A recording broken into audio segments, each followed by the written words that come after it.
Começou, né? Boa tarde, gente. Para quem não me conhece, meu nome é Fernanda Helena e eu sou a atual presidente da Liago. A gente agradece a presença de todo mundo e principalmente a presença do Dr. Eduardo, que hoje vai palestrar para a gente sobre as principais emergências obstétricas. Eu vou fazer uma breve apresentação do Dr. Eduardo, tem muita gente nova aqui e a gente fica muito feliz por isso, por ver esse tanto de gente aqui com a gente hoje. Então, o Dr. Eduardo Sertan é ginecologista e obstetra pela UFRJ, especialista em medicina reprodutiva e infertilidade pela Faculdade de Ciências Médicas de Santa Casa, em São Paulo, médico supervisor de ginecologia e obstetrícia do Hospital Caxias d'Ó e diretor da clínica ProLife. Muito obrigada, Dr. Eduardo, por estar aqui com a gente hoje e compartilhar um pouquinho mais de conhecimento com a gente. Obrigada a todos. Quer falar alguma coisa, Flá? Gente, muito bem-vindos aqui à nossa palestra sobre principais emergências obstétricas com o Dr. Eduardo. Quem for postar no Instagram, não esquece de marcar a gente, tudo mais. Espero que vocês aproveitem muito essa palestra, vai ser maravilhosa. Muito obrigada. Boa palestra, pessoal. É com você, Dr. Eduardo. Boa noite, obrigado, Fernanda, obrigado, Flávia. É um prazer aqui, acho que é o terceiro encontro nosso, né? Primeiro online, mas com um maior número de frequência, né? As outras, acho que pela sala ser menor também, lá na faculdade, outra no Caxias d'Ó, a gente não conseguiu reunir tanta gente. Bom, vou falar um pouquinho aqui sobre as principais emergências obstétricas hoje. Como eu combinei com a Fernanda, ela pode me interromper a qualquer momento com perguntas. Se vocês colocarem algumas perguntas no chat, elas vão selecionar algumas perguntas e eu vou responder durante a aula. Então, vamos começar aqui um pouquinho. Antes de falar das principais emergências, acho importante a gente falar sobre as principais causas de morte materna que vão estar relacionadas a essas emergências que a gente vai conversar hoje. Então, pelos dados do Ministério da Saúde de 2018, as principais causas de morte materna em mulher de idade fértil em primeiro, a hipertensão, em segundo, as hemorragias, em terceiro, as infecções, principalmente relacionadas ao período puerperal, que é o pós-parto, as complicações durante o parto e o aborto provocado. A taxa de mortalidade materna das mulheres de idade fértil, também dados do Ministério da Saúde de 2018, estão bem acima da meta do OMS, que foi estabelecida no início dos anos 2000. Foram 64,5 óbitos para cada 100 mil, ou seja, a meta são 30 óbitos para cada 100 mil nascidos vivos. E não sei se vocês sabem, toda morte em mulher de idade fértil ou morte materna é uma morte de notificação compulsória. Então, sempre nas maternidades, quando tem uma morte materna ou uma morte em paciente de idade fértil, essa morte tem que ser notificada e todas são investigadas. A própria maternidade, os coordenadores, eles fazem uma investigação desse prontuário. Isso é discutido dentro das maternidades, nas comissões de óbito, e todos esses dados são reportados para as secretarias responsáveis, municipal, estadual ou federal. E 92% dessas mortes que aconteceram no Brasil foram consideradas mortes evitáveis. Então, dá para a gente ver que a morte materna, principalmente relacionada ao parto, é evitável, com bom treinamento, um bom conhecimento, bons protocolos estabelecidos nas instituições. Então, eu acho que talvez essa aula ajude a gente a tentar entender um pouquinho mais sobre esses casos. Bom, didaticamente, para a aula de hoje, eu dividi esses tipos de emergências e urgências, né? Porque emergência, se a gente for avaliar diretamente a palavra, são poucas emergências que a gente se encontra na obstetrícia, né? Vida ou morte. Mas tem muitos casos de urgências e muito urgente que a gente vê, encontra no dia a dia das emergências obstétricas. Então, eu separei em 3 grandes grupos: as hemorragias, a elevação pressórica e o parto. Sempre quando a gente avalia emergência obstétrica, a gente tem que avaliar que existe um risco tanto para a mãe quanto para o feto. Tem casos que é uma emergência por causa do feto, tem casos que é uma emergência por causa da mãe, e tem casos que é uma emergência por causa dos dois. É importante estar envolvido em todo esse processo. das emergências. O treinamento multidisciplinar nessas maternidades é primordial e essencial para minimizar os desfechos desfavoráveis nesses casos. A importância de você ter protocolos bem estabelecidos em cada maternidade, sempre adotar o mesmo protocolo e fazer um treinamento adequado, tanto de médico, de enfermagem, até do pessoal do administrativo que vai ficar na porta do hospital. Esse funcionário já pode fazer uma classificação de risco, ou pelo menos uma triagem inicial. Então, vamos começar a falar um pouquinho sobre classificação de risco e acolhimento. O acolhimento e a classificação de risco numa maternidade é essencial, numa emergência de maternidade. É primordial para a tomada de decisão da equipe. Então, geralmente, quem faz a triagem é o técnico de enfermagem, ou enfermeiro, mas qualquer pessoa pode fazer. O médico, se estiver na porta na emergência e estiver triando, ele pode e deve fazer. E a partir dessa triagem que a gente vai classificar um quadro como emergência, muito urgente, urgente, pouco urgente e não urgente. E a partir dessa classificação, a gente tem um tempo contratado para poder atender essa paciente. Então, a gente sabe que, para a gente, o que vai importar são esses dois aqui de cima, ou a classificação quando o paciente é vermelho ou laranja, que é a emergência, que você tem que ter o atendimento imediato, 0 minutos, e muito urgente, que são 10 minutos. A classificação de risco e acolhimento é muito simples. Você pode, pela ectoscopia, você já sabe se é uma emergência ou muito urgente. Se a paciente estiver sangrando muito pelo chão, pálida, sudoreica, a gente já sabe que a gente tem que classificar essa paciente como muito urgente ou emergente, ou emergência. E, por uma simples pergunta, qual foi o motivo que ela veio ao hospital. A partir disso, a gente já consegue fazer um acolhimento, uma classificação de risco para poder direcionar essa paciente para o atendimento. Bom, vamos começar falando sobre as hemorragias. Todo sangramento na gestação é considerado uma emergência? Isso, no início, quando você trabalha em um hospital geral, que implanta uma maternidade depois desse hospital já estar funcionando, é muito difícil para você conseguir adaptar essa realidade da maternidade para uma emergência geral. As pessoas que não estão habituadas em trabalhar na maternidade têm uma dificuldade muito grande de entender que talvez um sangramento no primeiro trimestre, um sangramento discreto, não é uma emergência.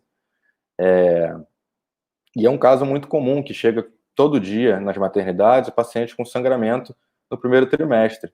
Então, nem todo sangramento na gestação é considerado uma emergência. Então, a partir daquela triagem, daquele acolhimento, que a gente vai fazer uma avaliação do sangramento, não necessariamente só na consulta, só no exame físico.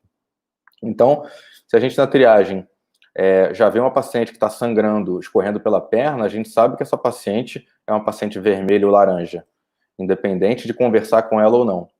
E ela pode se queixar de sangramento e falar que teve um sangramento ontem e veio hoje na maternidade para ser examinada. Então, você classifica essa paciente geralmente como verde ou amarelo. Uma coisa muito fácil para a gente também avaliar a gravidade desse sangramento, é o índice de choque. Isso é uma tabelinha do OMS 2017. Você calcula o índice de choque pela frequência cardíaca dividido pela pressão arterial sistólica. E depois que esse valor, você joga nessa tabela e consegue avaliar, interpretar o risco desse paciente de precisar de uma transfusão imediata, de uma abordagem talvez até cirúrgica, e poder, mais uma vez, direcionar ele para melhor atendimento. Bom, outra coisa didática que eu fiz nessa aula, eu dividi os sangramentos, as hemorragias, em primeiro trimestre, segundo e terceiro trimestres, e hemorragia puerperal, que é a hemorragia depois do parto. Então, a gente vai primeiro falar sobre o primeiro trimestre, que é abortamento e gestação ectópica, e depois a gente vai seguindo para segundo e terceiro, e hemorragia puerperal. A hemorragia do primeiro trimestre, o abortamento. Quando que um abortamento se torna emergência? A gente sabe, como eu disse no slide anterior, que às vezes um abortamento que cursou com sangramento de episódio único no dia anterior não é considerado uma emergência. O paciente que tem um abortamento retido, ou seja, um abortamento que não tem nenhum sintoma, nenhum sinal, a gente faz esse diagnóstico geralmente pelo ultrassom, ele também não é uma emergência. O abortamento ele vai se tornar uma emergência quando essa paciente está chocada, podendo ser um choque hipovolêmico, um choque séptico, um choque hemorrágico. E esses casos acontecem frequentemente, mais frequentemente, nos tipos de aborto que é o provocado, que é o aborto inevitável, e o aborto incompleto. Como eu disse, o aborto completo, essa paciente provavelmente já parou de sangrar, o aborto retido também ela já parou de sangrar. E o que a gente faz se a gente pega uma paciente com um quadro de sangramento, ela diz que estava grávida de 8 semanas, e ela tem uma hemorragia transvaginal e dá entrada na emergência? Primeira coisa, internar e estabilizar essa paciente. Internar essa paciente, botar ela em um leito, pegar 2 acessos calibrosos, um em cada membro, ver a necessidade dessa paciente de hemotransfusão, colher exames laboratoriais, hemograma, coagulograma, grupo sanguíneo. Se tiver necessidade, um suporte em unidade fechada, intensivo, e a gente sabe que o que vai tratar esse sangramento é o esvaziamento uterino. Então, o esvaziamento uterino pode ser feito de 2 maneiras, pela AMIU, que é a aspiração manual intrauterina, que é uma aspiração a vácuo, ou a forma clássica, que é a intercuretagem. A AMIU, em alguns casos, a gente não vai conseguir fazer, porque como ela é um procedimento a vácuo, se o colo estiver muito aberto, a gente não consegue esse vácuo, né? Então, a gente tem que fazer pela curetagem, os resultados são muito semelhantes, mas sempre, se possível, se estiver disponível no hospital, a AMIU é menos traumático para o útero, então a gente opta por realizar a AMIU. Antibióticos terapia, se necessário, se for um aborto provocado, provavelmente essa paciente vai estar com alguma alteração no exame laboratorial, uma leucocitose, com ou sem desvio, um PCR aumentado, e a gente começa uma antibiótico terapia empírica para esse paciente e acompanha depois, provavelmente no CTI, se tiver necessidade. Então, abortamento pode ser uma emergência se a paciente chegar com algum tipo de choque. Outra hemorragia do primeiro trimestre. Deixa eu ver se tem alguma pergunta aqui que eu não vi.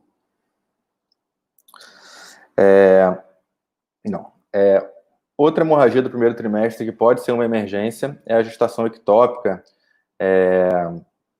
que é a gestação fora do útero. Como que a gente faz um diagnóstico da gestação ectópica? Geralmente essa paciente chega para a gente com um beta-HCG, que é o exame que a gente faz para identificar a gestação positivo, e ausência de imagem intrauterina, ou seja, ela vem com beta-HCG acima de 1.500, né, que é o valor que a gente já consegue ver alguma imagem no ultrassom, e a gente faz um ultrassom, não encontra nada dentro do útero e vê alguma imagem suspeita, principalmente em anexo. Ela pode entrar com ou sem dor abdominal. E quando que essa gestação ectópica se torna emergência? É a gestação ectópica rota, que cursa com sangue na cavidade, essa paciente sangra, e cursa com instabilidade hemodinâmica. A partir do momento que ela cursa com instabilidade hemodinâmica, com quadro de abdômen agudo, ela virou uma emergência e tem que ser abordada imediatamente. Existem casos de gestação ectópica que essa paciente nem precisa ser submetida a uma cirurgia, ela pode fazer o tratamento conservador, ou com metrixate, ou se for um aborto tubário, só com acompanhamento de imagem beta-HCG. Então, nem todos os casos de gestação ectópica é um caso de emergência. Mas, quando essa paciente chega com uma gestação ectópica rota, associada à instabilidade hemodinâmica, ela virou uma emergência, tem que ser abordada imediatamente.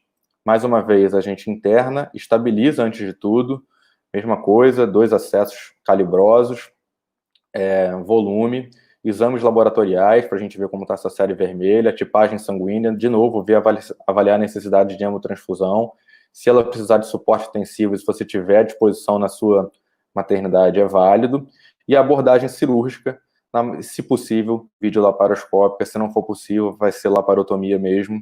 Geralmente, na maioria dos casos, a paciente vai perder a trompa afetada, e mesmo se ela não perder essa trompa, se a gente conseguir preservar, ela futuramente não vai ser funcionante. A gente tenta, na maioria dos casos, preservar, mas a gente sabe que essa trompa, futuramente, ela não vai funcionar de forma adequada. Bom, acabaram as hemorragias do primeiro trimestre, que foram abortamento, cursando com choque, e gestação ectópica rota com estabilidade hemodinâmica. Agora a gente passou para as hemorragias de segundo e terceiro trimestre. Doutor Eduardo? Oi. Teve 2 perguntas. Posso Claro. falar? Pode, claro. Se o paciente chega com um abortamento provocado, é um caso de notificação compulsória? O abortamento provocado, não. Você não tem... Na verdade, você estaria fazendo um atendimento médico. Você não tem que notificar isso para ninguém, na verdade. Isso foi uma decisão dela. Você, como médico, não tem que notificar isso para ninguém. Certo. E esse sangramento normal no primeiro trimestre, qual seria a causa? O paciente no primeiro trimestre tem 2 motivos, na verdade, principais, né, que a gente observa.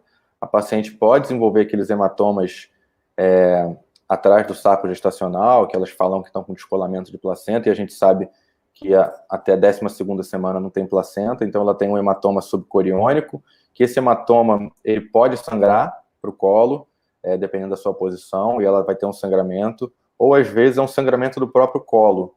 Ele, pelo aumento da progesterona nesse início da gestação, o colo fica muito mais sensível, com muito mais vasos, e qualquer trauma que tenha ali no colo, às vezes sem trauma mesmo, ela tem um sangramento pequeno nesse início da gestação. Então, só com um exame físico e às vezes com uma avaliação de ultrassonografia, você consegue descartar as outras causas e tranquilizar a paciente. E no caso de sangramento no primeiro trimestre, se caso o sangramento do primeiro trimestre permanecer, qual seria o procedimento? E uma gestação viável, uma gestação evoluindo normalmente? Creio que sim. Não tem conduta, na verdade. Esse sangramento de primeiro trimestre, você não... É o que eu converso com as pacientes quando chegam na emergência. Qualquer sangramento de primeiro trimestre a gente classifica como ameaça de abortamento. Sendo ameaça de abortamento, é o que eu falo para as pacientes. A gente não tem nenhum remédio ou nenhum procedimento que a gente possa fazer que vai mudar o curso dessa gestação. Ou seja, não adianta eu passar progesterona vaginal, não tem nenhuma evidência que isso vai melhorar o desfecho dessa gestação ou fazer nenhum procedimento. Na verdade, o repouso relativo e essa gestação tiver que evoluir de forma favorável, vai evoluir independente do que a gente faça. Então, não tem nenhuma conduta ativa para esse tipo de sangramento recorrente no primeiro trimestre. Perfeito. Muito obrigada. Eu vi que teve uma pergunta aqui, o nome do hematoma é hematoma subcoriônico.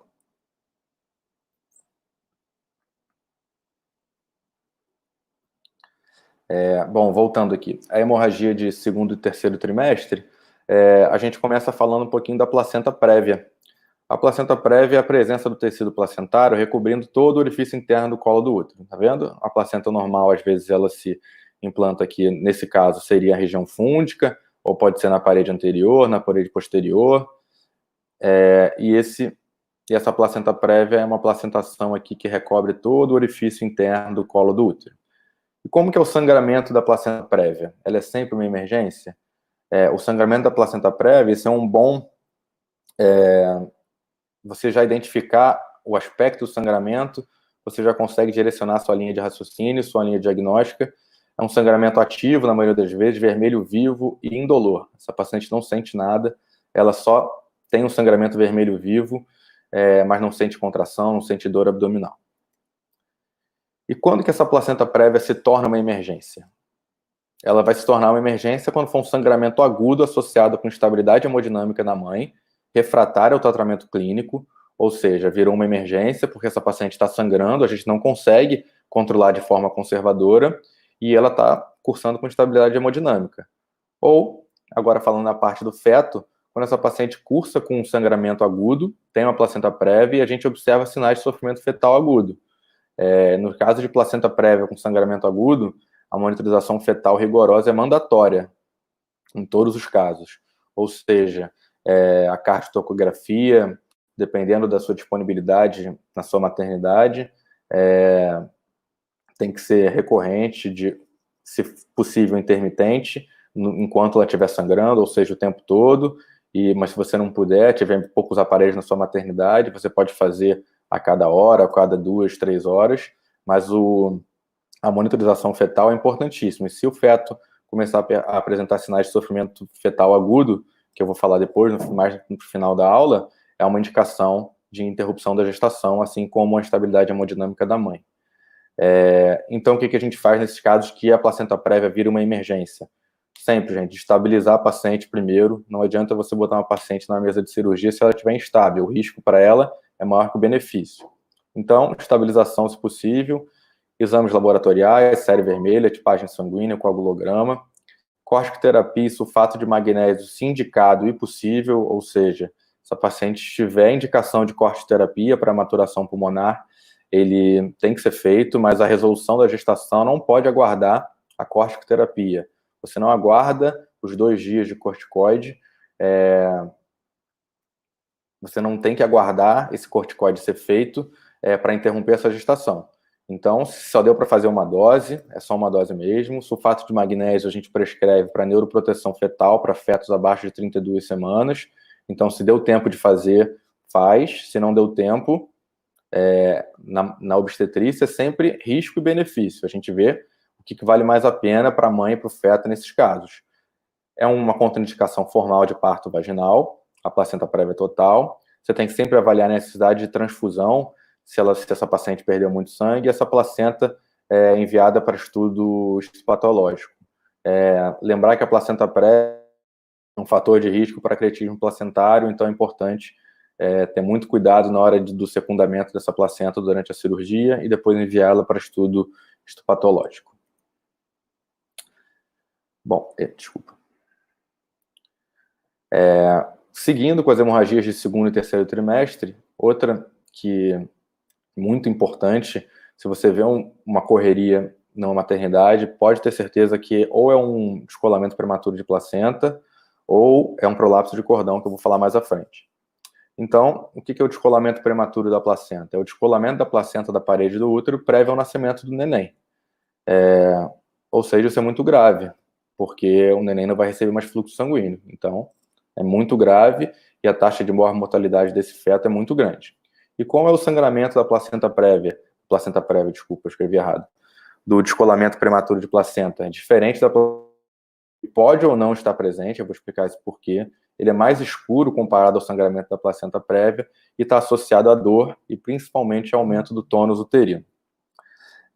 Aqui a gente vê por que ele pode ou não estar presente. Nessa foto aqui, a gente vê que esse sangramento fez um hematoma retroplacentário.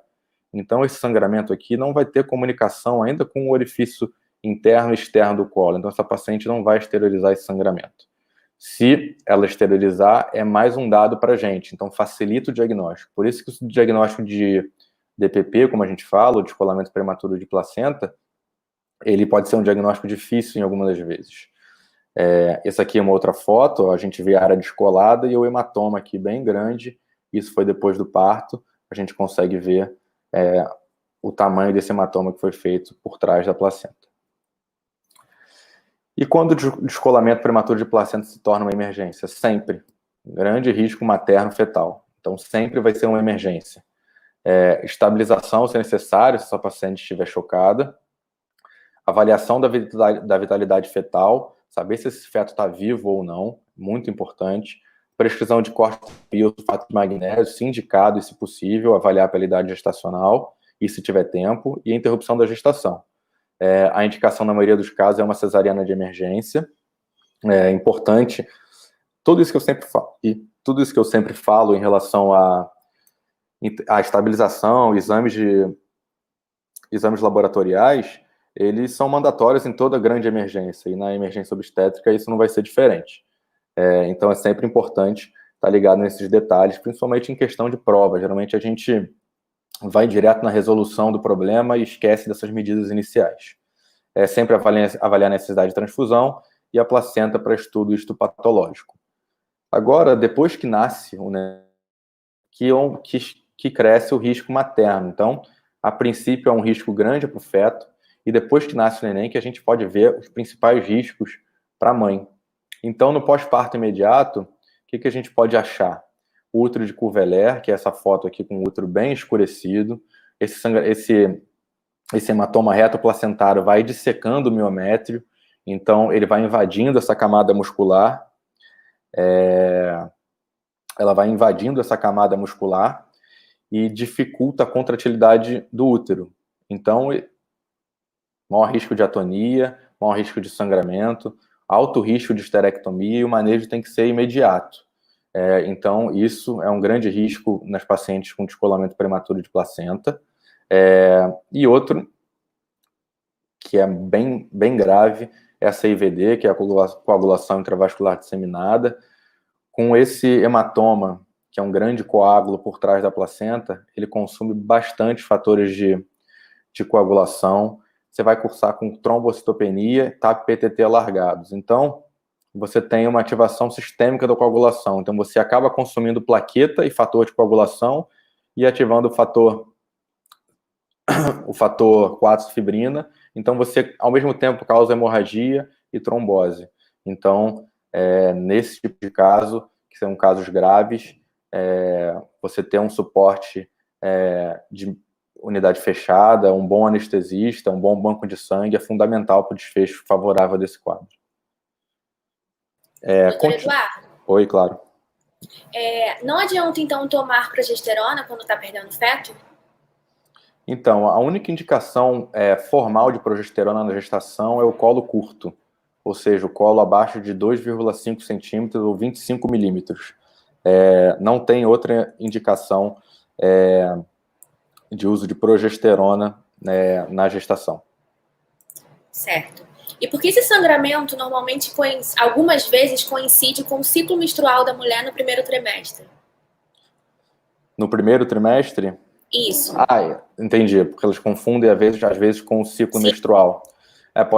Na verdade, quando ela teria que menstruar, ela sangrou e mesmo assim está grávida. É isso? Só para ver se eu entendi. Eu acho que sim. Tá. Vou repetir a pergunta. Por que esse sangramento que as mulheres às vezes têm coincide com o ciclo menstrual da mulher no primeiro trimestre? Por isso que elas acabam achando que elas não estão grávidas por estar menstruando. Entendi. Isso é caso a caso. Isso pode ser a presença daquele hematoma que eu te falei, que pode causar o sangramento, mas a partir do momento que ela engravida, ela não vai sangrar mais da fisiopatologia do ciclo menstrual. Isso não tem nenhuma explicação fisiológica, mas a fisiopatologia do sangramento menstrual e desse sangramento no primeiro trimestre são totalmente diferentes. Se ela fosse descamar esse endométrio, que é o que causa o sangramento menstrual, ela provavelmente iria abortar. Então, são sangramentos de fisiopatologias diferentes. Entendi. Placenta prévia pode causar um aborto? Placenta prévia pode causar um aborto? Na verdade, os abortos mais prevalentes são os abortos do primeiro trimestre, né? Que é até 11, 10 semanas. E nesse momento, você não tem ainda placenta. Geralmente, o que acontece, que assusta muitas pacientes, você faz um ultrassom com 12, você tem uma implantação baixa da placenta, mas isso é fisiológico. Essa placenta, ao longo da gestação, ela vai subindo, como a gente fala, né? E vai se implantar de uma forma tópica, ou na parede posterior, parede anterior, região fúndica. Então, não é uma causa de abortamento, placenta prévia. Certo. Porque a placenta prévia, ela contraindica o parto vaginal? Na verdade, como a placenta prévia, vou voltar aqui a foto, ela está recobrindo todo aqui o orifício interno, não vai ter como o neném sair antes da placenta, entendeu? Então, a apresentação está acima da placenta, então ela contraindica o parto normal. A placenta prévia é total. A placenta marginal ou a placenta prévia parcial é uma decisão caso a caso.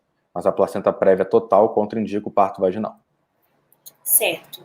E se a placenta ela só é formada depois da 12ª semana, antes dessa semana, e quem e o que mantém o bebê?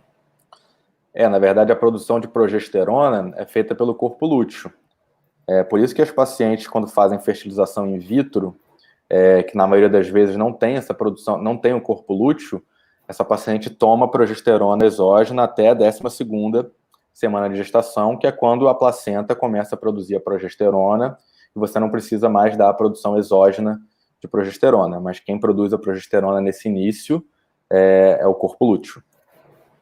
Certo. Tem alguma causa específica para esse descolamento de placenta?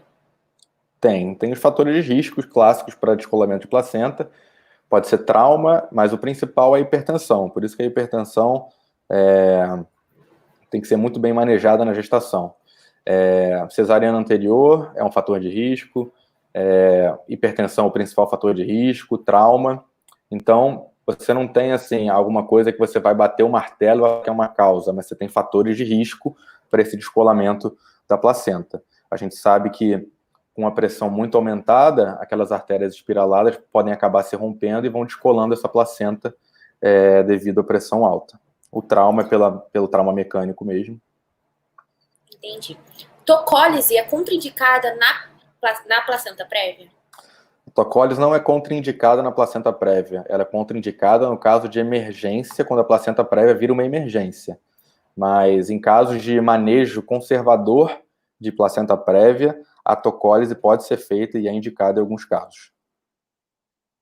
Tem que ter correção cirúrgica nesse caso do útero? Em qual caso, desculpa?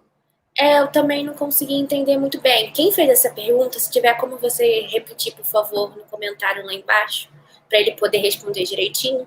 Próxima pergunta. A placenta prévia marginal, em que a placenta esteja afastada do orifício interno, pode... a pessoa ela fez uma afirmação, na verdade. Sim. No caso de placenta prévia, antes da 37ª semana de gestação, é necessário realmente fazer a cesariana de emergência ou há alguma possibilidade de manter a gestação até o feto atingir a maturação? Então, em caso de placenta prévia, geralmente a gente indica a interrupção da gestação com 37 semanas, quando a gente avalia geralmente aquilo que eu falei no início da aula. A obstetrícia é sempre um paradoxo entre risco e benefício. Para esse neném e para essa mãe, o risco dela evoluir para uma emergência com essa placenta prévia após 37 semanas é maior do que o benefício para o neném. Então, com 37 semanas, esse neném já vai ter feito o corticoide, porque em caso de placenta prévia a gente faz o corticoide antes de maturação pulmonar, justamente por causa de a gente programa a interrupção dessa gestação com uma cesariana eletiva com 37 semanas. Perfeito. E a última pergunta, o GO pode fazer cirurgia de laparotomia em caso de gestação ectópica ou só cirurgião geral? Não, o obstetra faz. O obstetra que opera. Perfeito. Obrigada, doutor Eduardo. Nada. Bom, vou seguir aqui com as hemorragias de segundo e terceiro trimestre. Eu comecei com as mais incidentes e mais prevalentes, e agora a gente vai para as mais raras. A vasa prévia, que tem uma incidência de 1% em todas as gestações. O que é a vasa prévia? É a anomalia na inserção do funículo umbilical na placenta e a presença anômala aqui dos vasos fetais recobrindo o orifício interno do colo, à frente da apresentação fetal. Então, é parecido com uma placenta prévia, só que aqui a gente vê a presença de vasos fetais. E como é que é o sangramento da vasa prévia? Então, ele está presente na maioria dos casos que essa vasa prévia rompe, né? É vermelho vivo, e geralmente é concomitante com a rotura das membranas ovulares, ou seja, quando a bolsa rompe. Então, a grande diferença desse sangramento, quando ele acontece, na verdade, é porque esse sangue que a gente está perdendo é um sangue fetal.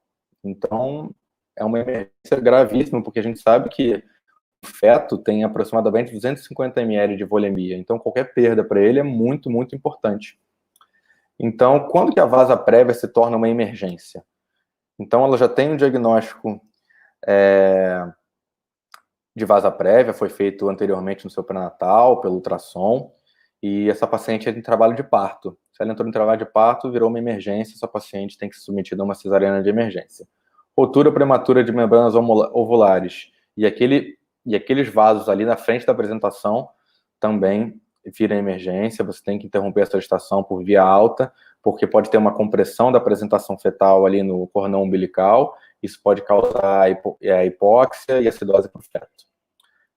A gente está acompanhando um paciente com vasa prévia e tem alguma alteração fetal, cardiotocografia apresentando desacelerações tardias repetidas, que é uma cardiotocografia categoria 3, também indicação de interrupção por sofrimento fetal agudo, e o sangramento vaginal associado à taquicardia fetal ou traçado sinusoidal na cardiotocografia, que também é um sofrimento fetal agudo. Então, a conduta é a cesariana de emergência, sempre você, se possível, se internar o paciente com vasa prévia, for prematuro, que na maioria dos casos você manter um bom contato com a UTI neonatal, para você ter um bom suporte para esse feto quando nascer. Em caso de gestação com diagnóstico de vasa prévia, a gente sempre programa a interrupção entre 34 e 35 semanas. A gente faz o corticoide geralmente com 32 semanas ou 33 semanas e programa essa interrupção entre 34 e 35 semanas. Vamos passar agora sobre a hemorragia de segundo e terceiro trimestre, porque eu vou passar para a hemorragia puerperal. Eu acho que não, né?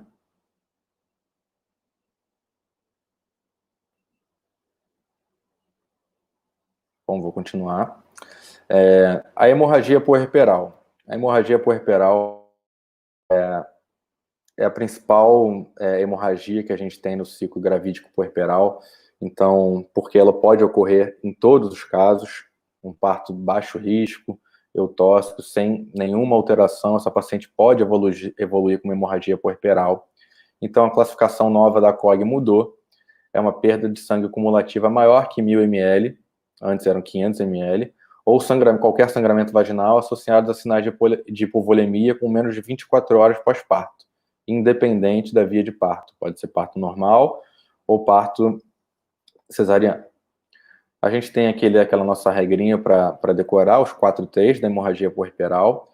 Então, a principal causa disparada é o tônus, ou seja, a atonia e hipotonia uterina, 70%. O trauma, que é a lesão de trajeto, que vem com 19%. O tecido, que são os restos placentários, e a toxina, que são as coagulopatias. Então, no caso da hemorragia puerperal, quando você faz um diagnóstico de hemorragia puerperal, você tem aquela golden hour, né, que é a hora de ouro. Nessa primeira hora, a partir do diagnóstico, você tem que ter já identificado e controlado o sítio do sangramento. Então, essa hora, para você ter um bom desfecho materno, é fundamental. Então, você ter a sua equipe treinada, protocolos bem estabelecidos, e uma boa acurácia clínica e diagnóstica é fundamental para a vida dessa paciente, para evitar a tríade letal que a gente conhece, que é a acidose, coagulopatia e hipotermia, que a gente sabe que na maioria dos casos é irreversível.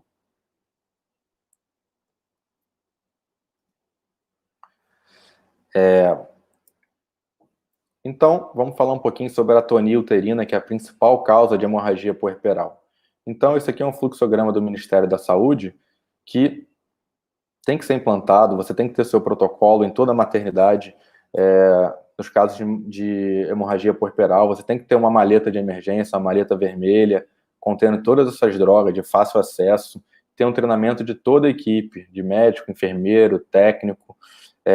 Então, a primeira coisa que a gente faz, isso é notório, quando você tem uma hemorragia puerperal, você vai avaliar se o útero está contraído ou não.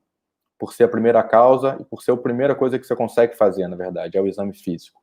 Se esse útero estiver amolecido, a gente já sabe que, muito provavelmente, a causa de sangramento é a atonia uterina. Então, a primeira manobra é a massagem uterina bimanual.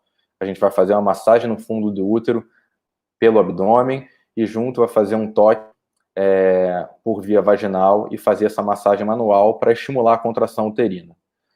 No mesmo tempo, você já vai introduzir a ocitocina endovenosa, essa paciente vai ter que pegar até para reposição volêmica, e você faz logo 5 unidades EV lento para correr em 3 minutos, e depois deixa essa paciente com soro fisiológico 500 ml, com 20 a 40 unidades de ocitocito em bomba infusora, 250 ml hora. Se ela melhorar, a gente mantém essa paciente em dose de manutenção de ocitocito e avalia ela depois. O transamin, que é o ácido tranexâmico, a gente faz 1 grama, EV lento, corre junto com a ocitocina, tem que correr em 10 minutos, também pode ser em bomba infusora ou no gotejamento. Se a gente não tiver resposta com a ocitocina e com o transamin, a gente vai para a metilergometrina, que é contraindicada em casos de quadros hipertensivos, elevação pressórica. Se a paciente for hipertensa crônica, se tiver pré-eclâmpsia, ela não pode fazer, mas se ela não tiver, a gente faz uma ampola-IM. Se a gente não tiver resposta, também a gente evolui e passa para o misoprostol 800 microgramas por via retal. Reavalia essa paciente. Se não tiver resposta, a gente sempre vai mudando um passo. O traje anti-choque não pneumático é muito difícil a gente encontrar nas maternidades, mas se você tiver, é um método que você pode usar. O balão de tamponamento uterino, você pode fazer. Se você não tiver esse balão, você pode até fazer com uma sonda de Foley, que é uma sonda vesical, grossa. Você pode introduzir no colo uterino e inflar essa sonda. Geralmente não funciona muito bem, mas o balão, se disponível, é um ótimo método. E se a gente não obtiver resposta mesmo assim, a gente vai fazer a laparotomia, vai abrir essa paciente e vai seguir sempre da sua conduta mais conservadora para mais radical. Primeiro as suturas compressivas, que é a sutura de Belint, que você faz por volta do útero e amarra ele para ele ficar contraído. As ligaduras de artéria uterina, que são as ligaduras vasculares. Se nada disso resolver, você evolui para a esterectomia. E se você não conseguir, você faz uma cirurgia de controle de danos. Na verdade, você faz uma cirurgia para tentar controlar esse sangramento da maneira que você conseguir para salvar a vida dessa paciente.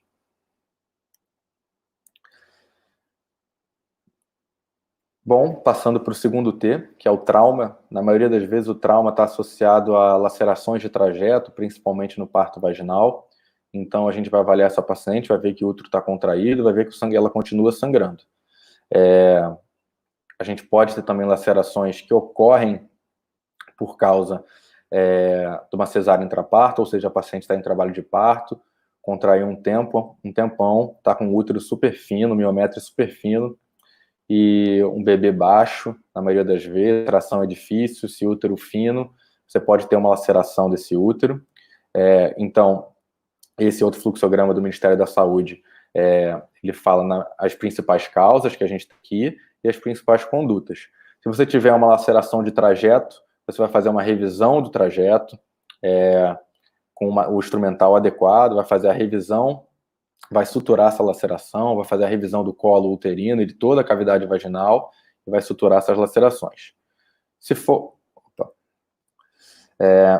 por um caso de um hematoma, você vai avaliar a exploração cirúrgica. Provavelmente, nesses casos, você tem que sedar a paciente para poder avaliar toda a cavidade e o canal vaginal. E você tem que ter um cuidado maior se você teve um pós-parto operatório. Parto operatório, ou seja, que foi utilizado fórceps. Que o próprio instrumento pode causar lesões que você não vai ver no primeiro momento e depois você vê um hematoma que vai dissecando por dentro da parede vaginal.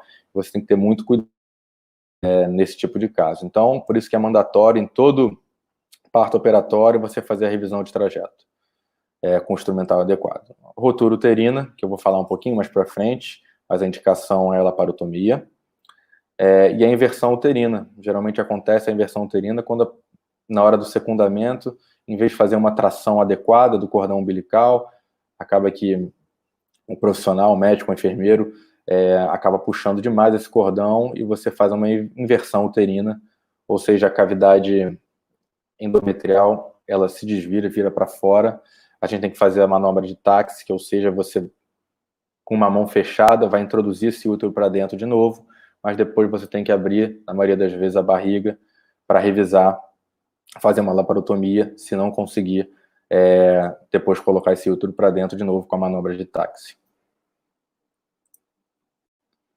O outro T é o tecido, mais frequente no parto vaginal, até porque na cesariana a gente está vendo diretamente a cavidade endometrial, então a cavidade uterina. Então a gente, após o secundamento, a retirada da placenta, a gente ainda faz uma boa revisão ali com a compressa, então é muito difícil ficar em restos placentários na cesariana, é mais comum no parto vaginal, por isso que a tração controlada e o secundamento espontâneo a gente prioriza no parto vaginal. E sempre avaliar o risco de acretismo placentário.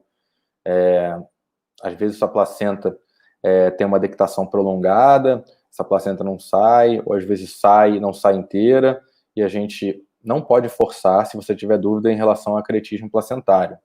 Se você tentar forçar a retirada dessa placenta que não tem plano de clivagem com o útero, essa paciente vai ter uma hemorragia importante e talvez seja difícil de você reverter. Então, restos pós-dectação, ou a gente pode fazer uma curetagem ou uma curagem, que hoje em dia a gente faz muito pouco.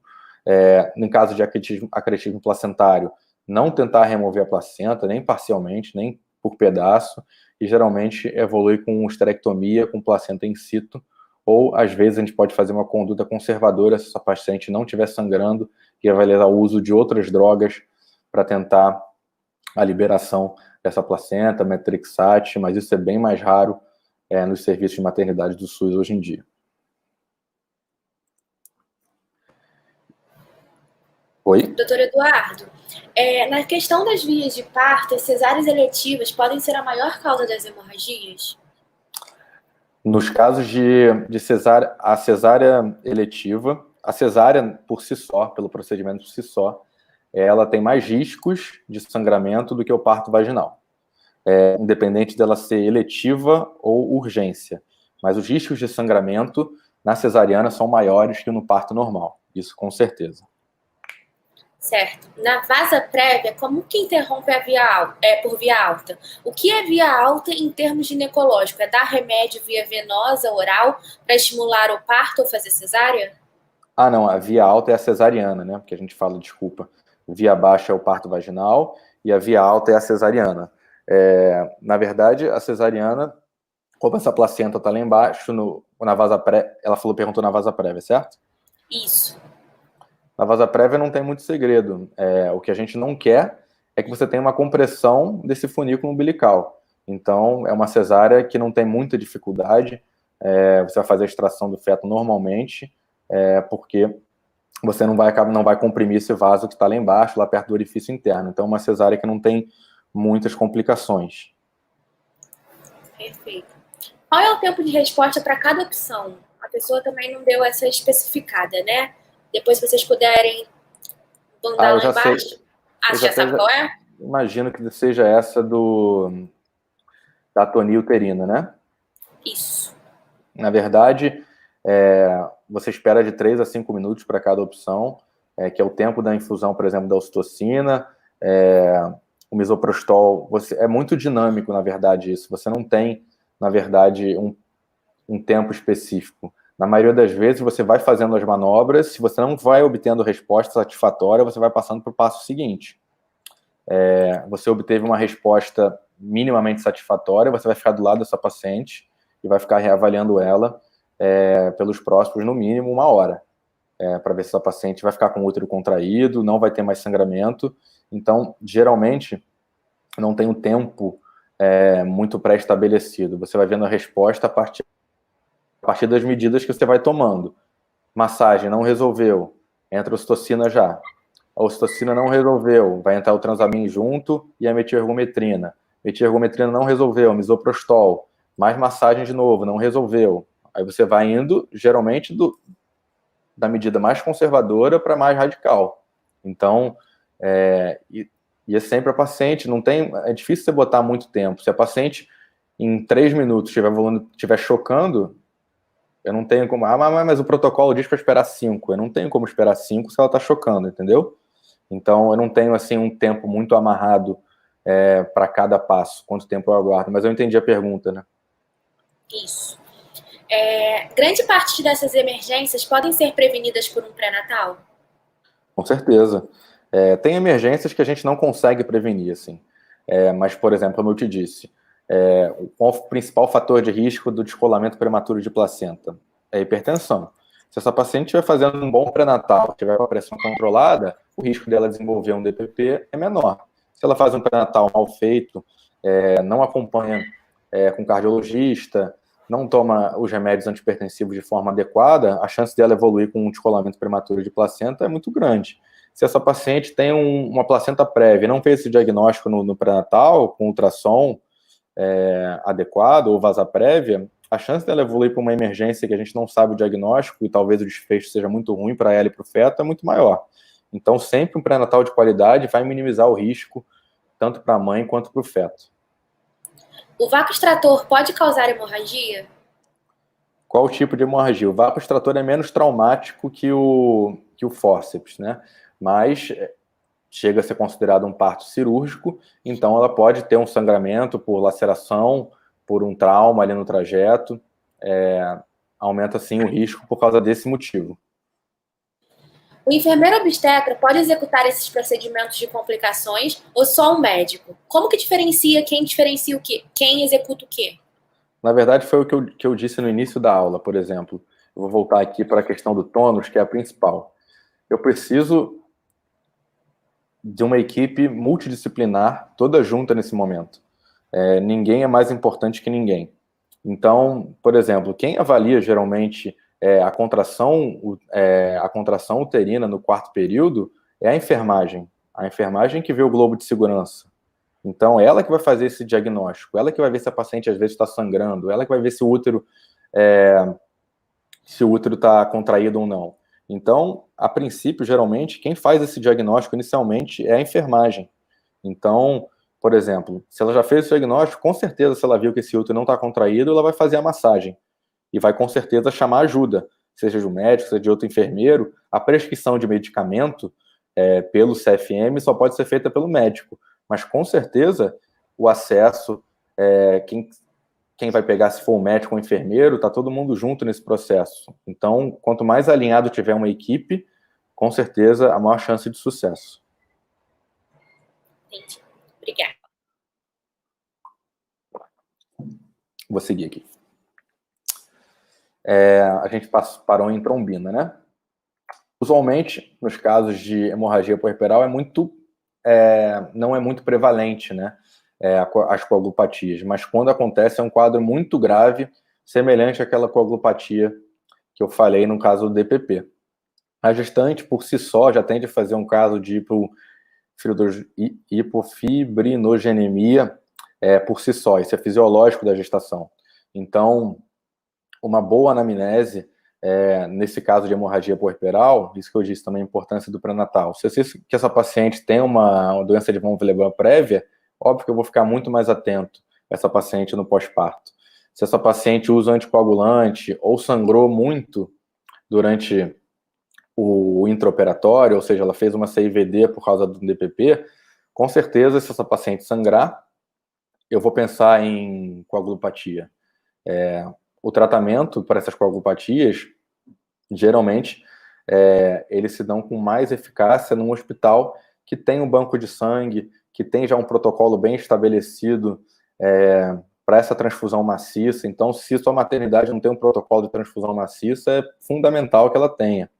Então, com a transfusão de concentrado de hemácia, de plasma fresco, de plaqueta, crioprecipitado, fator 7A ativina, protamina, dentre outros, o tratamento tem que ser específico. Então, se você não fizer o diagnóstico e ficar dando volume para essa paciente, você não vai fazer o tratamento e essa paciente vai evoluir para um desfecho ruim, tá? Tratamento adjuvante são casos mais heróicos, né? Que são cirurgias para controle de dano. Se a paciente teve um CVD intraoperatório, você reabre essa paciente para ver se ela está sangrando ou não. Pode tentar fazer uma esterectomia, se isso for tentar ajudar nesse quadro do sangramento, se o sangramento estiver vindo do útero e você não conseguir controlar com medicação. Mas um recado importante na hemorragia puerperal. O melhor tratamento na hemorragia puerperal é a prevenção. Então, o uso universal de ocitocina 10 unidades no pós-parto, depois do secundamento, já é notório, é conhecido no mundo inteiro. É a profilaxia de hemorragia pós-parto. Então, não tem porquê, hoje em dia, alguém não fazer uso de ocitocina no pós-parto imediato. Então, se você tem um protocolo bem estabelecido na sua unidade, difundido entre médico, enfermeiro e técnico, todo mundo vai ajudar. Se alguém esqueceu da ocitocina no médico, a enfermeira vai lembrar. Se a enfermeira esqueceu, às vezes a técnica vai lembrar. E por aí vai. Quando você tem uma equipe coesa, geralmente as coisas acontecem melhor. O diagnóstico precoce da hemorragia puerperal é fundamental. Isso a gente envolve o treinamento da equipe, envolvendo médico, enfermeiro, técnico. Todas aquelas manobras, a identificação de uma hipotonia uterina é fundamental para o diagnóstico precoce e a gente aproveitar aquela hora de ouro. O tratamento deve seguir protocolo específico. Ele não pode ser, cada caso você tem um tratamento. Quando você tem uma emergência, você tem que ter protocolo. Se você não tem protocolo, você cada hora vai fazer uma coisa, uma hora você vai querer fazer outra, você vai fazer uma coisa um dia, no outro dia você vai fazer outra, você quer fazer uma coisa, mas a enfermeira acha que tem que fazer outra. Se você tem um protocolo institucional bem fundamentado, você ganha muito tempo. Então, esse protocolo tem que ser específico para hemorragia, tem que ser multidisciplinar, ou seja, vai envolver vários profissionais, sequenciado e agressivo. A gente sabe que aquela primeira hora é fundamental para a gente avaliar o desfecho dessa paciente. Quer ver se tem alguma pergunta? Que eu vou Oi, passar doutor agora. Eduardo. Fizeram uma pergunta aqui. Nos casos de emergência, principalmente placenta e vasa prévia, pode ser que o caso se repita nas próximas gestações? Não, se você tem placenta prévia e vasa prévia, não é fator de risco para você desenvolver numa próxima gestação. Claro, como eu disse, sempre um pré-natal bem feito e você dizendo essa história para o seu obstetra numa próxima gestação, a vigilância dele vai ser maior para você desenvolver numa futura gestação se você teve vasa prévia numa gestação anterior. Só isso. Tá bom. Então, agora a gente vai falar sobre as elevações pressóricas na gestação, que é a principal causa de óbito materno no Brasil, segundo os dados do Ministério da Saúde de 2018. Então, eu por forma didática, separei aqui duas colunas. Então, antes de 20 a 22 semanas de gestação, se essa paciente apresentou uma elevação pressórica, a gente fecha o diagnóstico de hipertensão crônica, porque a gente sabe que a pré-eclâmpsia sobreposta, ela só aparece depois de 20 a 22 semanas. Não é uma aula de pré-eclâmpsia, mas a gente sabe que a ausência da migração da segunda onda trofoblástica por volta da 20ª, 22ª semana vai causar uma hipóxia no trofoblasto, um estresse oxidativo, a liberação de toxinas antiangiogênicas, e isso, quando cai para a circulação materna, pode causar uma lesão endotelial, que causa vasoespasmo e vai aumentar a pressão dessa paciente, liberação de proteína pela urina, que hoje pela COG não é um fator diagnóstico da pré-eclâmpsia, mas a gente ainda usa na nossa vivência clínica diariamente. Então, a gente considera a proteinúria. Então, a gente sabe, se a gente está numa emergência e chega uma paciente com 27 semanas, com 19 por 130, 190 por 130 de pressão, ela é considerada pré-eclâmpsia até que se prove o contrário. Então, todas as pré-eclâmpsias são emergências? Não, a gente tem uma pré-eclâmpsia leve, por exemplo, que a gente pode fazer o diagnóstico no ambulatório e a gestação segue normalmente se ela tiver com os níveis tensionais, se ela tiver com os níveis tensionais controlados.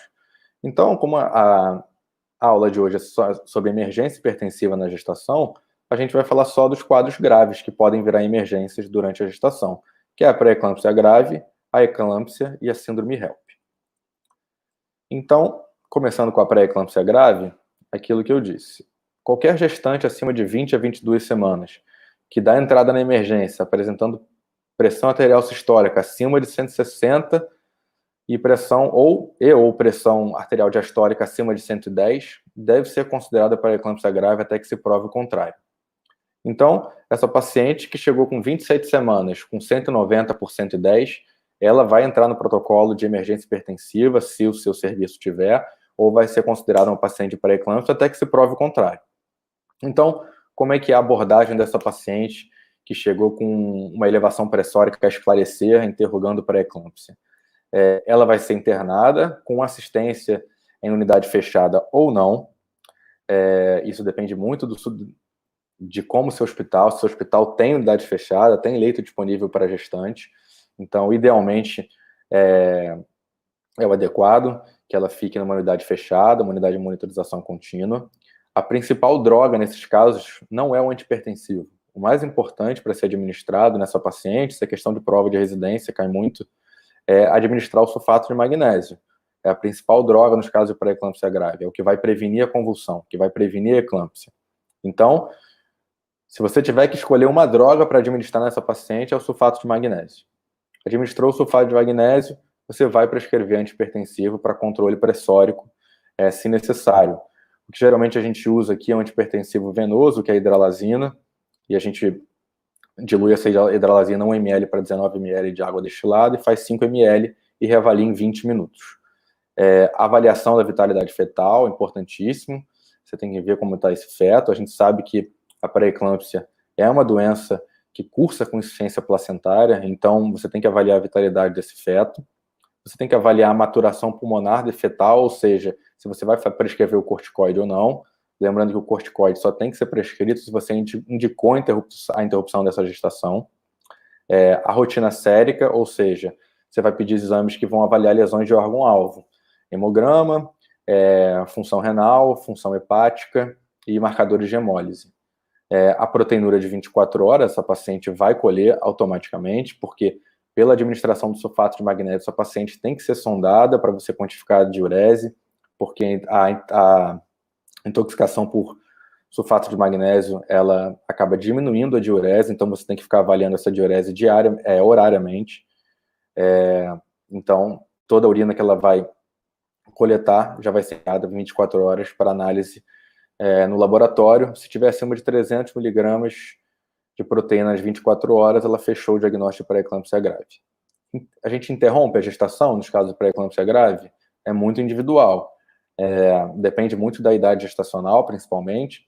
Gestantes acima de 34 semanas, isso já tem já tem estudos mostrando e alguns serviços adotando, às vezes, uma conduta conservadora em pacientes acima de 34 semanas, tentando levar essa gestação até 37, se essa paciente ficar bem controlada.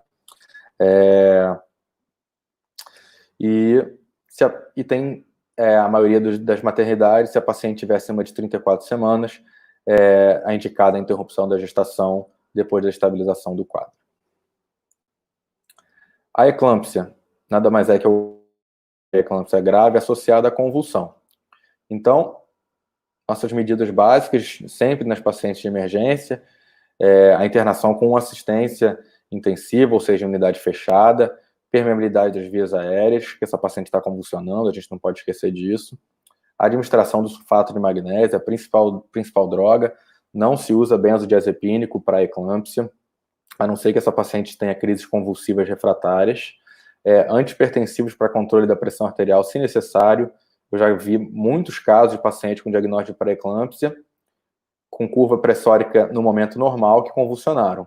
Então, se tiver necessário, você faz a administração de antihipertensivos para controle da pressão, sempre avaliar a vitalidade fetal, importantíssimo.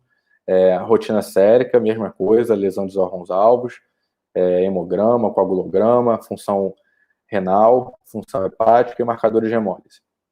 Maturação pulmonar fetal se indicada, com corticoterapia, de acordo com a idade gestacional, e a interrupção da gestação 4 horas após a estabilização do quadro, em qualquer idade gestacional.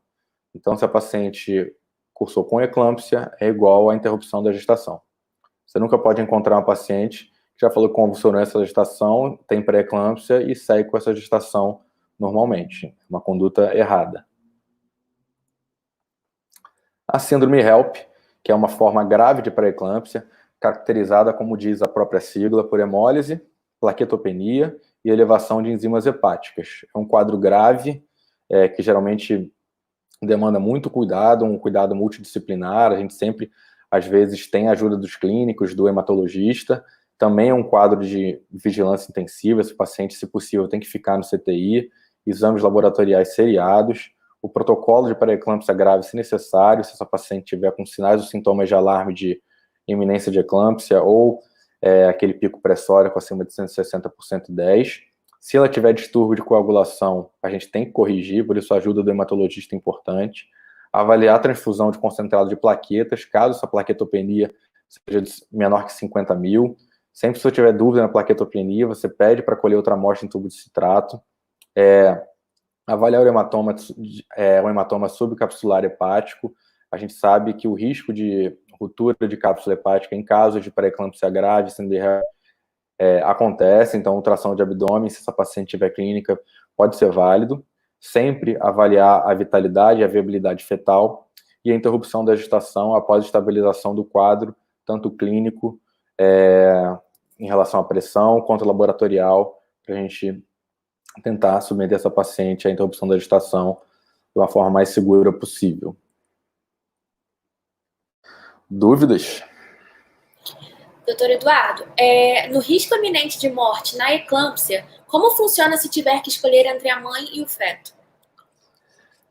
Assim, eu ia pedir para ela definir assim, risco iminente de morte na eclâmpsia, porque, na verdade, a eclâmpsia é um quadro que assusta muito, né, porque uma gestante convulsionando é grave, de fato, mas, principalmente, você tem que manter,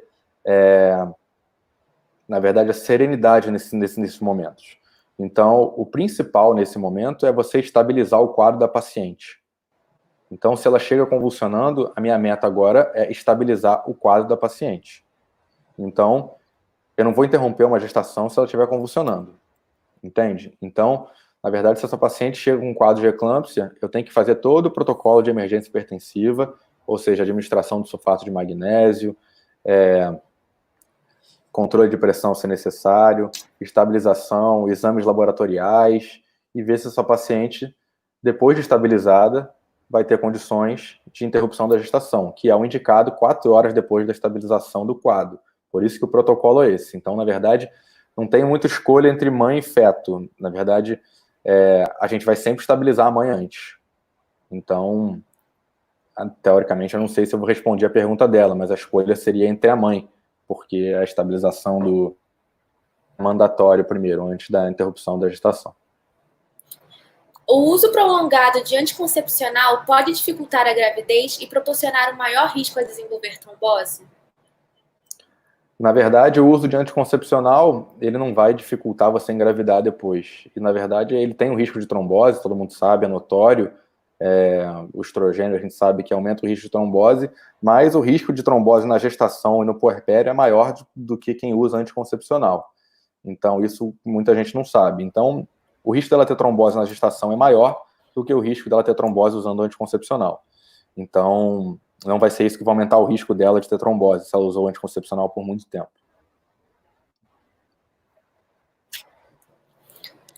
Pré-eclâmpsia é contraindicação para cesariana? Eu acho que a pessoa quis dizer se é indicação, né?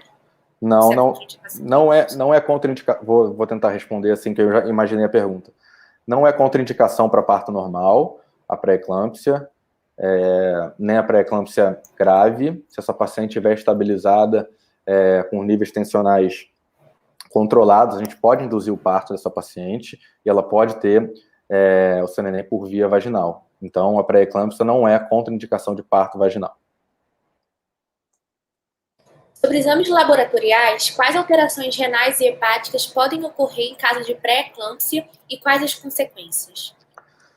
Na verdade, a gente vai observar o aumento das transaminases, ou seja, das enzimas hepáticas, TGO, TGP, às vezes fosfatase alcalina e gama-GT. A gente pode observar, na verdade, se essa paciente ela pode fazer uma glomerulonefrite pela essa perda de proteína aumentada nos casos graves da pré-eclâmpsia. Então, assim como qualquer alteração hepática e qualquer alteração renal, se não for controlada, ela vai ter manifestações graves tanto para a mãe quanto para o feto. Por isso que a síndrome HELP, a gente indica a interrupção da gestação, porque a gente sabe que o que causa a síndrome HELP e a pré-eclâmpsia é a placenta. Então, se a gente não tratar essa paciente, o único tratamento para a pré-eclâmpsia é o parto. A gente tenta antes ganhar tempo tanto para a mãe, mas principalmente para o feto, mas a gente sabe que o único tratamento mesmo para a eclâmpsia é a retirada da placenta. Então, se a gente não retirar a placenta, provavelmente a gente vai continuar com aumento de enzimas hepáticas, pode continuar com alterações das escórias renais e evoluir até, eu já vi paciente dialisando, eu já vi paciente com problema, com distúrbio de coagulação por aumento de transaminase hepática. Então, essas pacientes, por isso que o acompanhamento tem que ser muito de perto. Qual a medicação anticonvulsivante da sua escolha na eclâmpsia? É o sulfato de magnésio. O sulfato de magnésio é a droga mais importante nesses casos de pré-eclâmpsia grave e eclâmpsia. O sulfato de magnésio na pré-eclâmpsia grave que pode evitar a evolução para a eclâmpsia. E é ele que na eclâmpsia que vai controlar essas crises convulsivas que a gestante está tendo. Quais os riscos de uma gestação em útero septado? Os riscos de gestação e de septado, por ser um útero septado, aumenta o risco de parto prematuro, aumenta o risco de ruptura prematura de membranas ovulares pré-termo. Então, essa paciente tem que ser acompanhada bem de perto, porque pela uma alteração morfológica do útero, a chance desse parto ser antes do tempo é bem maior do que de um útero sem nenhuma alteração. Pacientes que na primeira gravidez evoluíram com pré-eclâmpsia grave, pode desenvolver na próxima gestações também? Sim. A pré-eclâmpsia grave, quando você começa um pré-natal, existem alguns fatores de risco para o desenvolvimento de pré-eclâmpsia. Um deles é a pré-eclâmpsia em gestação anterior. Pré-eclâmpsia em gestação anterior é um fator de risco, um critério maior para pré-eclâmpsia na gestação atual, então você começa a profilaxia de pré-eclâmpsia a partir da 12ª semana, 14ª semana, né, com a aspirina infantil 100 mg até 36 semanas. Perfeito, por enquanto é só isso mesmo. Tá bom. Bom, agora finalizando nossas emergências, a gente vai falar sobre as emergências que a gente pode encontrar durante o parto. Então eu separei essas 3 principais aqui, ó. O prolapso de cordão, que é quando o cordão prolapsa e se exterioriza antes da apresentação fetal. O sofrimento fetal agudo, que na maioria das vezes a gente observa a partir da cardiotocografia ou da ausculta fetal intermitente. E a rotura uterina. Todo parto é emergência? Não necessariamente. Se uma paciente chega na emergência com trabalho de parto com 4 centímetros em fase inicial de trabalho de parto, essa paciente vai ser assistida imediatamente, mas ela não é uma emergência. Ela não está correndo risco de vida, nem o neném a princípio. Então, nem é todo parto que vai ser uma emergência. A gente pode ter emergências durante o trabalho de parto e durante o parto. Então, vamos falar aqui sobre o prolapso de cordão. Como eu te disse, se tiver alguém correndo numa maternidade, geralmente ou é um DPP ou um prolapso de cordão. É o cordão umbilical se esterilizando pelo colo antes da apresentação fetal. É sempre uma emergência? Sempre. Por que é sempre uma emergência? O risco de compressão do cordão umbilical e óbito fetal. Ou seja, vou voltar aqui na imagem. Se o cordão saiu aqui antes da cabeça, geralmente acontece quando a bolsa rompe, né? A bolsa rompe e o cordão sai e essa apresentação desce. Se essa apresentação desce e comprime esse cordão, para de chegar sangue para o feto. Então, o risco do óbito desse feto é muito grande. Então, quais são as condutas que a gente faz no prolapso de cordão? Geralmente, imediatamente após o diagnóstico do prolapso de cordão, você vai fazer um toque vaginal e vai elevar essa apresentação fetal. Então, você vai fazer um toque vaginal, vai empurrar essa cabeça para cima, para evitar que ela comprima esse cordão umbilical aqui. Concomitante, a gente vai botar essa paciente em posição gênero-peitoral ou em Trendelenburg, pelo mesmo motivo, diminui o risco de compressão do cordão e vai encaminhar essa paciente para uma cesariana de emergência e até o feto nascer, alguém, ou auxiliar, ou outro médico que esteja também na maternidade, vai ficar fazendo essa elevação da apresentação fetal até o nascimento. Geralmente, esse médico, no mesmo tempo que ele está elevando a apresentação fetal, ele vai sentir a pulsação do cordão e pode comunicar para o resto da equipe se esse neném está batendo bem ou não.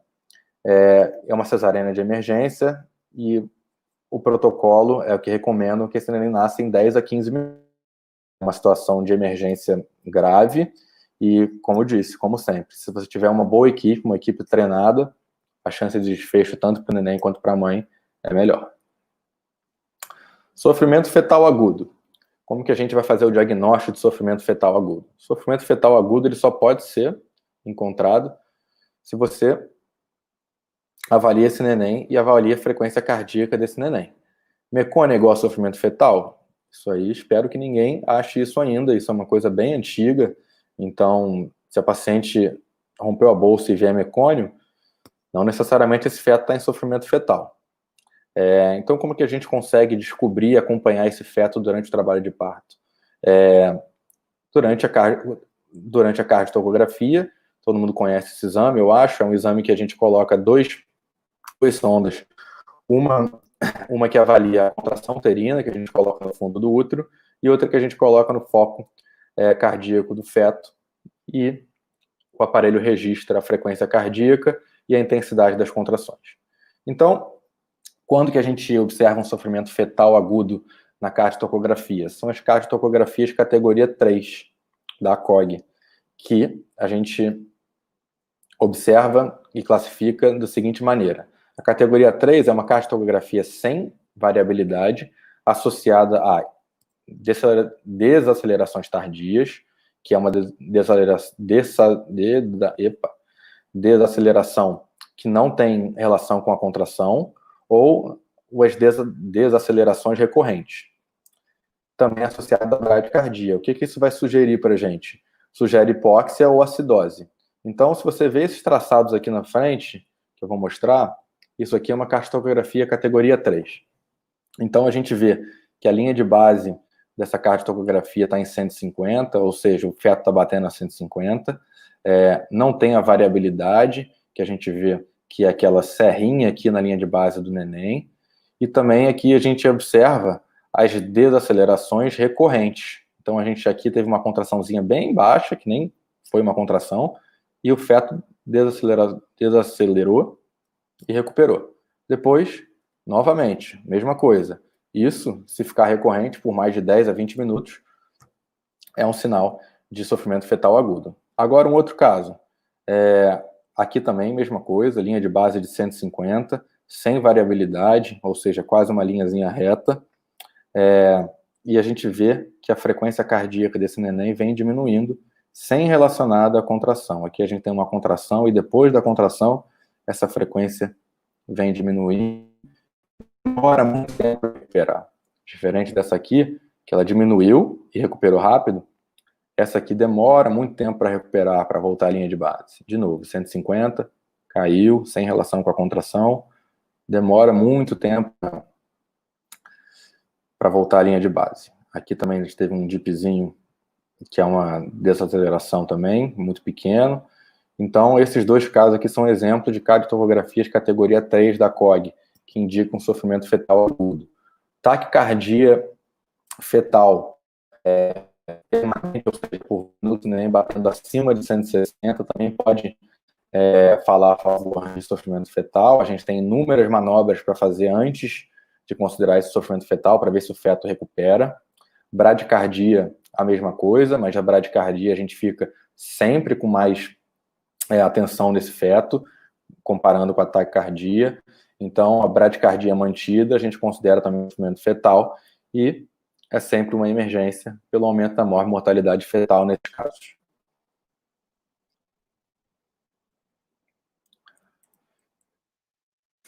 A última emergência que a gente pode encontrar durante o parto é a rotura uterina. A maioria das vezes ocorre numa cicatriz uterina prévia, ou seja, se essa paciente teve uma cesariana prévia ou fez uma miomectomia. Geralmente essa paciente entra em trabalho de parto, normalmente, e em determinado momento ela para de contrair, começa a sentir uma dor abdominal diferente da dor da contração, e você pode ou não cursar com sangramento vaginal, e geralmente o feto vai cursar com bradicardia fetal, e a gente, na maioria dos casos, vai ver esse sinal famoso, que parece aqui umas costas de um camelo, que é o sinal de Bent-Framble, que a gente vai apertar entre aqui essas duas elevações e vai ver que tem um espaço importante. É um sinal clássico de rotura uterina. Também, é sempre uma emergência? Sempre uma emergência. É um risco de óbito materno e fetal. Se essa paciente não tiver internada e chegar assim no hospital, internar, estabilização se necessário, tem que ser uma cirurgia de urgência, sempre solicitar o laboratório, avaliar a necessidade de transfusão, e sempre, durante a cirurgia, você avaliar entre preservar o útero, dependendo do tamanho dessa rotura, e a esterectomia, sempre avaliar também a paridade da paciente, e sempre se esforçar para tentar preservar esse útero da paciente, se possível, não botando em risco a vida dela num futuro, num pós-operatório. As minhas considerações finais em relação a essa aula de hoje: todas as maternidades devem ter protocolos bem estabelecidos para as principais emergências obstétricas.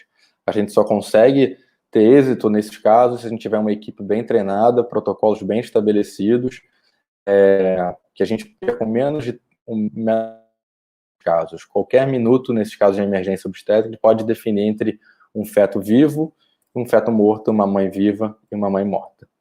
O treinamento multidisciplinar para atuação nesses momentos de crise é fundamental, então isso tem que sempre ser estimulado em todas as maternidades, envolver todas as equipes juntas nesses casos. A classificação de risco faz a diferença, como eu te disse, geralmente quem faz a classificação de risco que vai nortear a gravidade desse atendimento e poder fazer com que esse desfecho seja o melhor possível e sempre respeitar o tempo contratado para atendimento, minimizando desfechos adversos, ou seja, se for classificada como vermelho, atendimento é imediato, como laranja, em 10 minutos. E sempre lembrar que toda mulher merece um parto adequado e seguro. Obrigado. Agora vamos finalizar com algumas perguntas que recebemos aqui. Claro. Em caso de HELP, qual é o risco de uma próxima gestação? A pessoa também desenvolver essa síndrome. Ela tem um risco aumentado de desenvolver pré-eclâmpsia. É o mesmo caso da pré-eclâmpsia grave. Essa paciente tem indicação de fazer a profilaxia na próxima gestação com AS e acompanhar e ter um acompanhamento mais próximo em relação a isso. Por exemplo, uma paciente de baixo risco, a gente não solicitaria exames de rotina sérica de pré-eclâmpsia, por exemplo, no pré-natal. A gente não, talvez nessa paciente, se teve um caso de HELP, um caso de pré-eclâmpsia grave, que teve desfecho ruim, ou alguma coisa do tipo, talvez no pré-natal o acompanhamento seja válido com esses exames, mesmo sem nenhuma alteração visível ainda para a gente tentar fazer sempre um diagnóstico mais precoce. O sofrimento fetal agudo se dá desde quanto tempo da DPP? Então, geralmente, eu não tenho como te responder isso, num tempo firmado, mas geralmente a gente observa que nos fetos que estão cursando com o descolamento prematuro de placenta, a gente observa primeiro uma taquicardia que evolui para uma bradicardia depois. Então, a gente não tem como prever esse tempo, quando isso vai descolar totalmente, ou quando o feto, até quanto o feto vai aguentar todo esse momento de estresse para ele, né? Então, por isso que a indicação de interrupção da gestação imediatamente é uma grande emergência. A pré-eclâmpsia pode aumentar a passagem in útero do mecônio? Não tem relação, não tem relação com o mecônio e a pré-eclâmpsia, não existe nenhuma relação fundamentada e nem na passagem do mecônio. Quais são os sinais da contratura uterina? Não entendi a pergunta. Contratura ou da rotura? A pessoa escreveu contratura, mas deve querer dizer rotura, rotura, né? Vou voltar aqui o slide para ela ver. Sim. A rotura, ela vai cursar geralmente com uma dor abdominal súbita. A paciente que estava contraído antes, ela vai parar de contrair, ou seja, a interrupção da dinâmica uterina. Ela pode evoluir com sangramento vaginal ou não, e pode ter a bradicardia fetal. E o sinal clássico, esse sinal que eu estava falando, parece umas costas de camelo, que é o sinal de Bent-Framel, que é um sinal clássico da rotura uterina. No caso de sofrimento fetal, a retirada do feto tem que ser imediata ou existe alguma possibilidade de estabilizar esse feto? Como eu disse, em alguns casos de alterações na cardiotocografia, como a taquicardia fetal mantida, a gente tem algumas manobras que a gente pode fazer, como oxigênio materno, uma glicose hipertônica administrada para o paciente, o decúbito lateral esquerdo, e continuar avaliando esse feto de forma contínua, para ver como vai ser a resposta dele a essas manobras. Nesses casos, sim. Em casos mais graves, como, por exemplo, aquela cardiotocografia categoria 3, né? Geralmente, a gente até pode tentar essas manobras, mas, às vezes, o risco para o feto é maior que o benefício. Então, depende muito em que momento a gente está no parto. Por exemplo, se a gente tem essas alterações e a paciente está em período expulsivo, geralmente a gente vai tentar além das manobras, e ficar observando a monitorização contínua desse feto para não ter que submeter essa paciente a uma cesariana de forma desnecessária, mas é sempre avaliando o risco e benefício tanto para a mãe quanto para o bebê. E por último, a nossa última pergunta é: por que ocorre o aborto espontâneo no começo da gestação? Pode ter alguma relação... Aliás, vou refazer a pergunta para ficar mais claro, né? Claro. Por que ocorre o aborto espontâneo no começo da gestação? Pode ter alguma relação com a idade da gestante? A gente sabe que a principal causa de aborto, né, no primeiro trimestre, principalmente nesse início da gestação, são por causa das aneuploidias, né? Aneuploidias são as malformações genéticas. E a gente sabe também que, ao avançar da idade, a mulher tem mais risco de ter essas aneuploidias, pelo avançar da sua reserva ovariana. Então, uma mulher que tem, por exemplo, 42 anos, ela tem um óvulo de 42 anos. Então, às vezes, o defeito na divisão dessa célula quando na fecundação é maior de acordo com a idade. Então, o risco de aborto espontâneo por causa de aneuploidia no primeiro trimestre tem relação com a idade e é mais frequente, sim. Perfeito. Finalizamos aqui. A gente gostaria de agradecer imensamente por você ter compartilhado tanto conhecimento sobre um assunto tão importante que muita gente ainda tem muita dúvida, né? A gente teve em torno de 606 pessoas acompanhando a gente ao vivo e foi, assim, um prazer enorme ver tanta gente de tantos locais, que a gente até passou uma listinha aqui. Que legal. Acompanhando, assim, de vários locais. E é isso, a gente gostaria de agradecer imensamente você, doutor Eduardo, por ter estado aqui com a gente hoje e ter ensinado um pouco mais pra gente sobre esse assunto. A Liago sempre agradece a sua presença e é sempre um prazer ter você com a gente, né? A gente já se tornou quase parceiros aqui, o senhor já é um parceiro, grande parceiro da Liago. E é isso. Flávia, você quer falar alguma coisa? Agradecer novamente o doutor Eduardo, como a Fernanda disse, mais do que convidado para outras palestras, outros eventos da Liago. Agradecer a presença de todos, a participação, as dúvidas.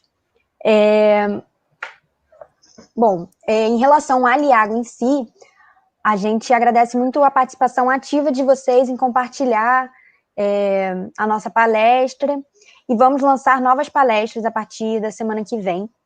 Nesse final de semana, a gente vai ter o simpósio Rio Valença, e no próximo também as inscrições podem ser feitas pela nossa bio, lá no link.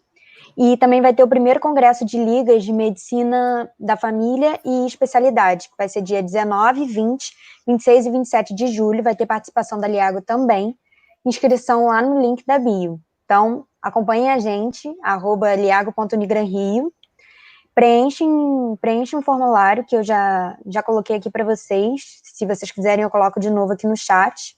E é isso, muito obrigada pela participação de todos. Doutor Eduardo, quer falar alguma coisa? Eu queria, obrigado, Fernanda, Flávia, pelo convite sempre. É sempre um prazer participar e ver que tanta gente está interessada em diferentes lugares do Brasil nesse cuidado com a mulher e com a gestante, né? E agradecer todo o apoio. Deixei meu e-mail na tela, se alguém tiver alguma dúvida, alguma pergunta, pode mandar e-mail que eu respondo sem problema. E até a próxima. Quando vocês quiserem, estou à disposição. Até a próxima, doutor Eduardo. Até a próxima, gente. E nos vemos na próxima palestra, que será em breve. Então, fiquem ligados, gente. Beijo. Tchau, tchau. Tchau.